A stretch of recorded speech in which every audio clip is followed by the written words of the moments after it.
Hello, everybody. Roger Suzanne here, in for Brian, hosting Eyewitness News Extra. Hope you had a phenomenal weekend. We have an absolutely action-packed edition of Eyewitness News Extra coming your way. We're going to chat with Mark Robbins about that World Cup final, which maybe wasn't the most scintillating game, but it was a phenomenal World Cup event. Certainly a lot of people enjoyed it. We're also going to chat with Cassidy Williams about her investigation into dog grooming laws here in Connecticut and why some of those laws may need to change, according to some critics. But really, the top-of-mind story is this ongoing mystery about the source of that parasitic outbreak that has sickened thousands of folks all across the country, called cyclosporiasis. That's the name of the sickness. And a little bit later in this broadcast, we're actually going to talk with the Commissioner of the Department of Public Health, Manisha Juthani, about this ongoing situation. And the reason that I basically said that this mystery is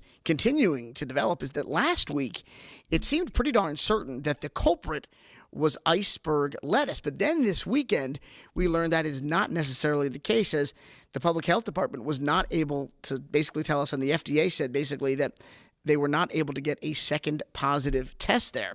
Your reporter, Ian Lee, brings us up to speed. Grocers and retailers are pulling products containing iceberg lettuce off shelves as the FDA investigates a parasitic outbreak that sickened more than 1,600 people in 5 states.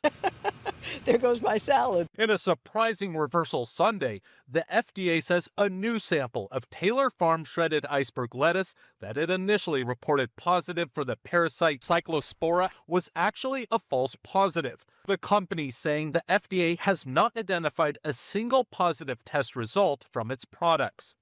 But a widespread Taylor Farms voluntary recall remains in effect, covering dozens of iceberg lettuce and salad mix products shipped to 27 states, including some market-side products sold at Walmart.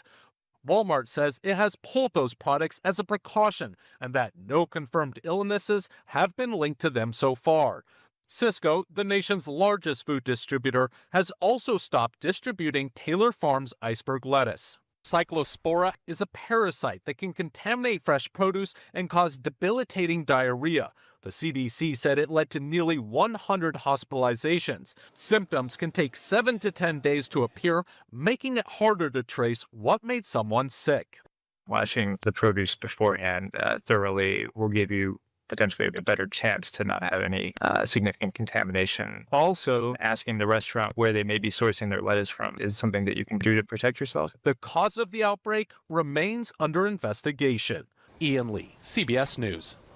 All right, again, this is a pretty major bummer because last week, again, it appeared that we at least knew the source of this outbreak, but now it appears that that is no longer the case. And again, this story is really taking on a life of its own. Today, Senator Richard Blumenthal spoke out about cyclosporiasis, and he basically claims that the CDC needs to do more. Here's a snippet from his conversation earlier today. We are in the midst of a public health crisis involving cyclospora. The scale and scope of this outbreak are virtually unexceeded in recent history for cyclospora.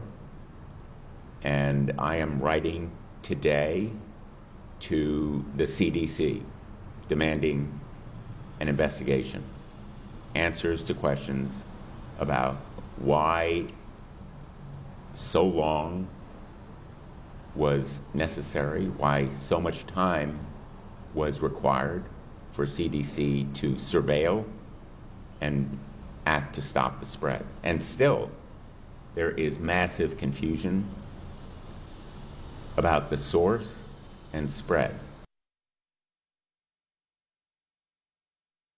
Cyclosporiasis, and I have to be honest, I had never even heard of cyclosporiasis before this current outbreak actually started. But it's really something that has been around for quite a while, just not in these numbers. And coming up after this break, we're going to chat with somebody who knows all about cyclosporiasis and hopefully how to protect ourselves and our families. We're so happy to be joined by the Commissioner of the State Department of Public Health, Dr. Manisha Juthani. Again, that's coming up next when Eyewitness News Extra continues. Stay with us.